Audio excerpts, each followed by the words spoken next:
And in that way, closely worked with Winnie. Um, and I think it was 3 weeks before she died, Ismail and I went to visit her. And she said to me, "You know, I'm going to die. And people like you will be forgotten. And those that persecuted me are going to cry tears."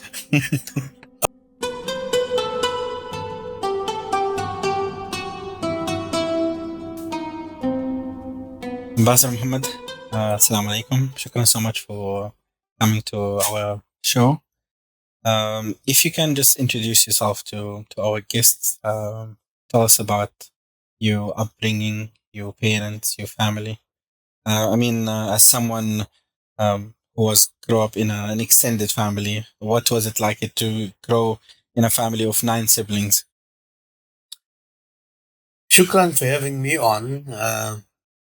As I sit here, I gaze out across Cape Town and I gaze out to where some of my four bears had come from. Some of them had come from where the Bokap is, and others came from the Strand. Mm. So I come from a mixed family with slave heritage included in that. Mm. That had moved up to what was then Johannesburg and Transvaal, into a very mixed community, a very vibrant community. The area was to the west of Johannesburg, and the area was Nuclear, Sophiatown, Western Township. President Ramaphosa grew up in Western Township. Mm. Bishop Tutu came from Western Township. Mm. Robert Geshe, Motlana, and the Sisulus come from Sophiatown. We came from Nuclear, Mm. which was very similar, mixed. Everybody lived there, communities lived together. And one of the saddest parts in our lives as children was when our friends were moved out of the area into what is now called Meadowlands in Soweto, into others into El Dorado Park, others into Lenasia, and we remained. Mm. Because we fought the Group Areas Act as such and resisted being moved. When you say we, you mean yourself? Family. Speak to us more about the family. Well, the family was mixed, as I said. Mixed not only in terms of South Africa's racial groupings, but also mixed culturally. Mm. Culturally with a Cape Gauteng flavor as such. Some of them came from Gauteng and some of them historically at the roots from 1652 in the Cape. Mm. And of course, the oppression started in 1652. The division of life, the division of land, the dispossession of land, the dispossession of people started in 1652. So all of us who come from that kind of background must have some kind of First People blood in us, although some people will deny that. Well, was it difficult to grow up in a big family? Like in one household? We were 12 in the household. Mm. And my mother was the Mother Teresa of the area. So whoever was destitute was be taken in. And one point, we were 40 in the house. Until my brother Ahmad decided this is too much, he's moving out. So he was the first one who kind of ran away. Yeah. He said it's just too much. Everybody was destitute. My mother said, "Come, we'll shift up. We'll make more space for you." Mm-hmm. But in that, it also taught us about sharing. Mm. It taught us about poverty. It taught us about that we can't be arrogant in life. B, that we needed to grow within the society that we're in, and given uh, objective conditions that we were living in. My father came out of prison or detention broken completely, which probably made all of us activists or at one time or another. We didn't consciously join any movement. We were just co-opted by osmosis and from the era that we were living in. So I didn't say I was going to ask you from the how and when did you got recruited into the liberation movement? we were not actually recruited. We were co-opted by osmosis. Mm. We lived in the area. There was a person called Robert Geshe in the area who was a commander of Umkhonto Sizwe. Mm. Came from Sapphire Town. And of course, we had some very good teachers, Islamically and from other communities, that were very progressive in their thinking. So we were influenced in that way into trying to build a society, to resist what was being imposed upon us by the apartheid regime. Mm. It was the question of group areas, question of job reservation, question of traveling on separate trains from where we lived to the center of Johannesburg. And there was a white coach, 9 white coaches and 3 for us black people. When we were to all crowd in there. Those are the kind of lessons that taught us to do what we, and to resist what we resisted. It wasn't a conscious decision to say, I'm resisting that. What was your relationship with your parents, especially your mom? And what would you say she shaped you thinking about humanity? My mother was the mother of the village. Whoever had a problem used to come and consult my mother. So we could always listen into those consultations because the house wasn't big enough to do anything else. My mother's sister was arrested with Ahmad Timur. They arrived at our house, the security police. They put us all out of the house. Do you remember that? Yeah. How old were you? I was 21, 22 already. But they evicted us all from the house and smacked my mother, smacked my grandmother, which of course made animosity build in us. But it was a very, very tense, violent period that Ahmad was killed in prison, and my aunt came out a year later out of solitary confinement. And my mother was making all the kinds of statements regarding this detention and resisting this kind of detention. Statements to you guys or to the press and to the public. Of course, that went on, and then after my father had passed away, my mother had remarried, and she moved into a former white area called Doornfontein. And then they were trying to evict her from there. And we started a group called ACTSTOP, was the Action Committee to Stop Evictions, which in fact became the basis almost of all the activists in the Congress movement, in the UDF, in the Gauteng region. Before talking about these movements, I would like to know you. What did Omar Dante? Matera. Yes. What did he play like in your recruitment? I know that you emphasize that it wasn't a recruitment. In the anti-apartheid era, what role did he play, and what was his relationship with you? He was like an older brother. He used to come and my brother and him wrote poetry. Ahmed. He was banned at the same time as my brother Ahmed was banned. And 2 banned people couldn't talk to each other. So I used to live in a house that had a porch. He used to come visit me and sit on the porch, and him and I would sit on the porch, and my brother Ahmed would sit in the window inside. Well, communicating and engaging across there, but not breaking the law. They weren't breaking their banning orders as such. So Matera influenced us a great deal, but he also influenced us not in the Congress movement, in the Black Consciousness movement and in the PAC.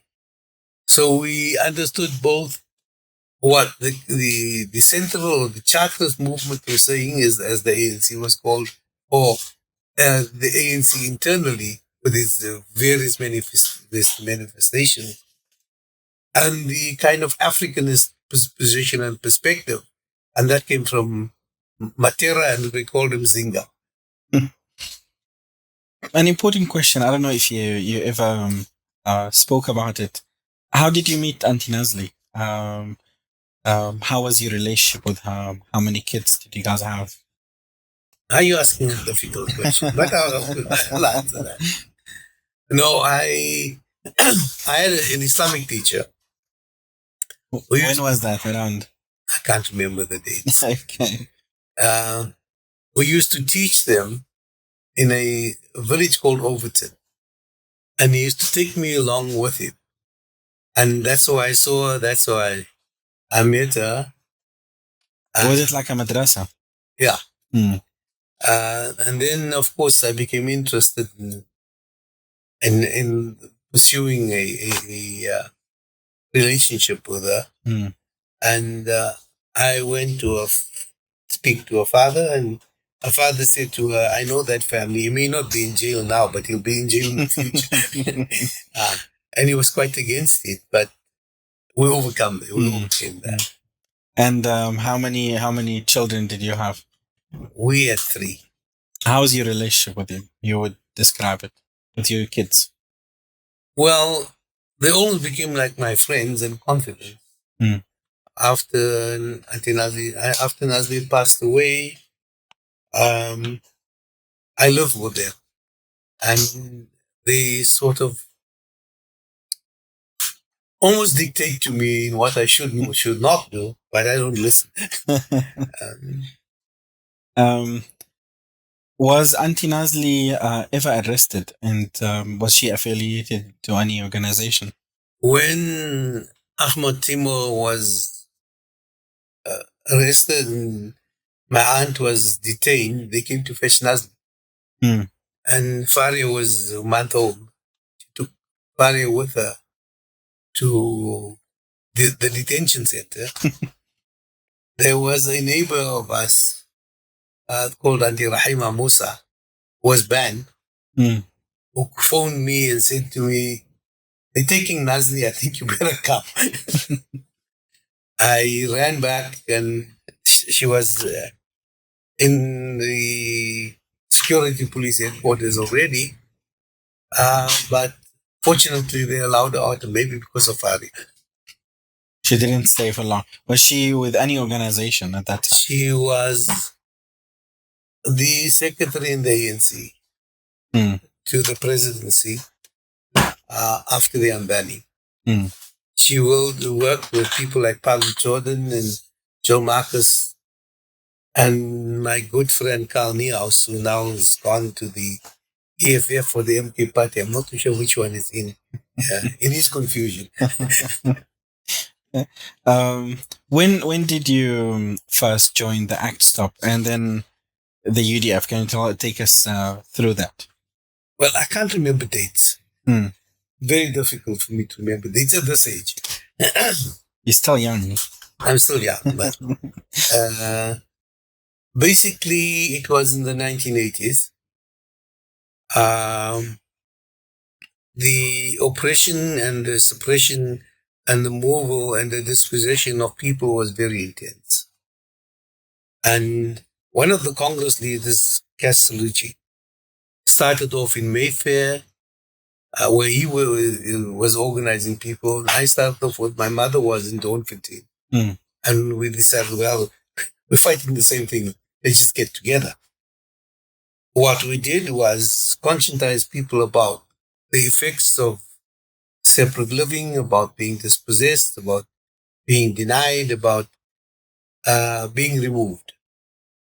And that made us look at trying to find a vehicle that would take it forward.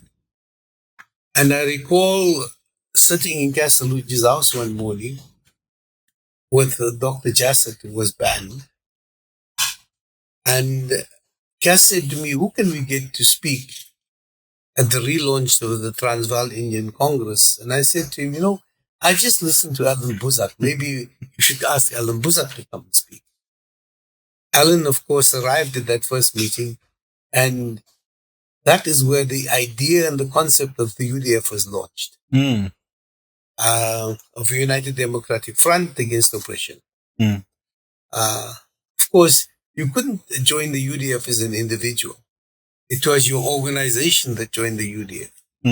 So it was your sports federation, your soccer club, your tennis federation, your religious, your faith-based organization, so it was broad-based, and your civic organizations. And one of the basis of the civic organization in Gauteng, or what was then Southern Transvaal, was Axstop.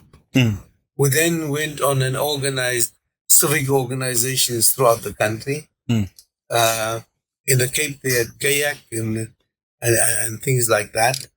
And we brought them all together in a village called Utene to launch this particular organization. And Ibrahim was just released from his second stint in prison. And he was the main speaker that launched that particular organization called Sanko. Now, if you read Sanko, it is SAANCCO. But the ANC is in the middle. And the ANC was still banned there. And that's how we consciously brought about a name called Sanko. But that meant that we started to organize. And there was a plan that was conceived and actually that was not implemented, but it was conceived by Mandela, called the M Plan. And the M Plan was where you organize people at street level, at block level, at area level, at village level, at town level, at city level, at provincial level, to resist apartheid.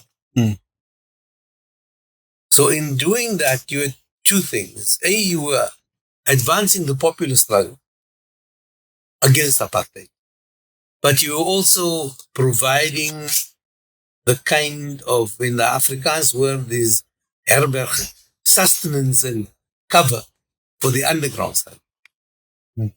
So in that, there was no addresses written on the houses any longer. We took them all off. No street names on that. They had no GPS, so they couldn't figure that out. So that the police did not know where they were going into. And that kind of resistance was led by Winnie Mandela, Mutlana. Archbishop Tutu was part of it. Frank Chikani was a major part of that as the South African Council of Churches General Secretary. He organized the faith-based communities into resisting apartheid. It's interesting you mentioned Madiba's name and Winnie Mandela's name. How would you define your political kind of relationship with both of them? Well, up to the end, I was probably closer to Winnie than I was to Madiba. Because he was there a reason for that? Yeah. Yeah, he was in prison and she was outside. And she was the person, and I used to work with a lawyer called Ismail Ayub. Ismail was Winnie's lawyer. He became Madiba's lawyer as well. After he was released? No. Oh, during the prison. I think Ismail, you should interview Ismail. He knows lots of secrets of what happened between Madiba and Oliver Tambo. If he's willing to reveal anything, maybe. He was the courier between the two of them. Yeah, really. And in that way, closely worked with Winnie. Um, and I think it was 3 weeks before she died, Ismail and I went to visit her. And she said to me, you know, I'm going to die.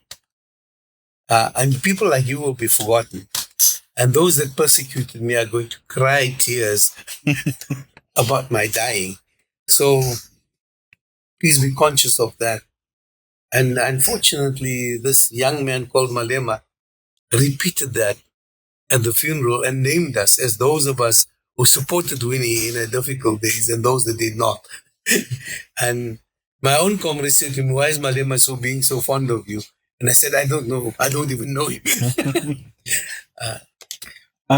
Were you ever in danger? I know that there was a recent attack, or if we can call it recent, but on that and before, would you say that you were ever in danger? Until that attack, I was not conscious of danger. Can you take us through that? What happened? Well, they entered my home. They didn't break anything. Who was at home? We don't know. But Me and Monazri. Yes. We don't. They took cell phones and computers. Nothing else. So it looked like a robbery. No, only cell phones and computers. The robbers would have taken everything else. Oh. And then beat us very badly. And as Ibrahim said, very badly that both of you had to. We were in ICU for 3 months. And Nazli never recovered from that, really. So when she passed away, it was. That was the cause of that. The beginnings of that. But other than going to prison, I never really felt that I was being threatened in any way. And in exile, was there any moments that you felt that it was different? In exile. No, there were 3 things emerged after 1994, which I think is something that we still have to deal with today. We've not reconciled those issues. We haven't dealt with them. We haven't spoken about. The one is that the first executive after democracy were all people that came from Robben Island and the Main. The second executive was the MK people who had come from outside. And they were a military training and discipline. This was the line, and you don't differ with that. And then there were us that were internal, and possibly we were demo-crazies, not Democrats, in the UDF. We used to discuss everything for 25 hours and then not decide upon anything. So that was extreme democracy from the internal wing, a military kind of, what can I call it, discipline from the people who had come in, and because they were fighting a war, they were an army. That's why they had that kind of discipline. And the intellectuals and the soul and the spiritual fathers who came off the island. You served as an ambassador for different countries, and you also corrected me before we start shooting regarding Saudi and Lebanon. Also, you served there as. I served in Saudi as the consul general. What had happened was that I had a bypass, and I was chairing the housing committee at that particular point in time. And President Mbeki felt that had caused the bypass. And then he said to me, I think we must find you an easier job. Won't you go as ambassador to a small little country? And I said, yes, it's not a serious job. In the end, I got papers to go to Saudi Arabia. That's not a very small or easy job, eh? Yeah, no, it was to Qatar. Okay. And I said, but you guys said Qatar, why is this now? And Isupad was in the presidency. He said, do we listen? You're a soldier. Since when do you ask questions? You look better, you can go and deal with those issues. It was 3 days after Hariri was killed uh, when Minister Zuma called me, Nkosazana. He said, the president says you must pack your bags. You must go to Damascus. You must open a mission. Don't come home. Don't come and ask for 200. Go to Damascus, open a mission. And you are responsible for Lebanon at the same time. This was after 3 days after Hariri was killed. I walked into the situation. I made friends with the Syrians and I made friends with both sides of the Lebanese. I think you made friends with more than the Syrians. Yeah. There was a lot of stories. I mean, in Syria, you had close relationship with the government, and the president. You had good relationship with Shallah, with Mishal. Is there anything that you, even in Libya, you had kind of a relationship? I don't know how close to Gaddafi. Is there anything that you can share in these? One of the instructions came from former President Mbeki at that point in time was, it is important that we also understand what all the Palestinian factions are saying. We have a relationship with the PLO, but go and put out feelers and create a relationship with all the political factions, and all the political factions, of course, was in Damascus, their headquarters. Khalid Mishal was very close.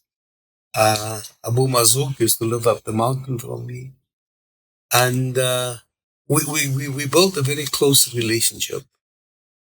George Habash, Abu Layla, all of them were there. So there was an interaction between myself and them. Me relating the South African experience of how we'd achieved liberation, the four pillars of struggle, which was the underground struggle, the military struggle, the popular struggle, and the international struggle. And how we could see Palestinians following a similar pattern or finding themselves doing the same kind of thing. Aziz Fahad was, of course, the deputy foreign minister at that time. He was also the architect of our foreign policy. Aziz said to them, go and explain to the Palestinians about how we came about with the Harari Declaration and what the Harari Declaration was about. With the Harari Declaration, the liberation movements were facing the same kind of threats to the frontline states that the Palestinians face. There was the Nkomati Accord that was signed that got the ANC guerrillas expelled from Mozambique, moving to Tanzania. And Oliver Tambo, at that particular point in time, was the president of the ANC, called a meeting in Harare where he brought the African Union, the frontline states, and all the liberation movements that were outside, which was the ANC, the PAC, and AZAPU in the main, and some smaller one, and said, let us develop a strategy in the interim. We don't have to love each other. We can differ, but to achieve liberation. And those were the four principles that was agreed upon. That is how we would take it forward. That the right to resist physically was there. The popular struggle, I think, took on and changed a lot of things in the country, even more than I think the military struggle did. The underground struggle, of course, was part of the military struggle. And the international struggle was where we had engaged with organizations such as the African Union, but also importantly the anti-apartheid movement. And the anti-apartheid movement was founded by people like Abdul Minty and others who were in Ireland, in the UK, and other parts of the West. And the view was that the anti-apartheid movement was important and that you were not going to change the views of Pretoria unless you change the views in Washington, in London, in Berlin, in Paris, in Cairo. So the anti-apartheid movement took on a life of its own. It was the trade union movements that started by refusing to offload South African goods. It was women walking into shopping centers in London where South African fruit were pouring ketchup onto it and saying, this is the blood of the things that you're going to buy. This represents the blood of South Africa. These kind of movements, it kind of runs in the family. I believe your sister, who passed away now, Jessie Dwati, had a massive role when it comes to Palestine, also during the anti-apartheid struggle. But also she participated in trying to bring the Palestinians together and bring them here to South Africa. If you can take us briefly about through this. And Jessie was, my late sister Jessie was quite a difficult person. We used to fight often. She was difficult with journalists, that's what I know. No, she was difficult with the family. I think that's what made her. She was very close to Winnie and to Masisulu, which in fact nurtured politically. And in that she had built up a presence within the country, A, within the women's movement, B, within the ANC, C, within the underground. And I think that kind of activism made her the kind of person that she was. But the question of Palestine and the question of oppression throughout the world ran through all of us. We used to argue about how, not what, how. How do you do it? I was very close to the PLO people here. Salman Harfi, who was then the ambassador, was an activist in Botswana for the PLO or for Fatah and used to interact with us. And he was my contact person to talk to.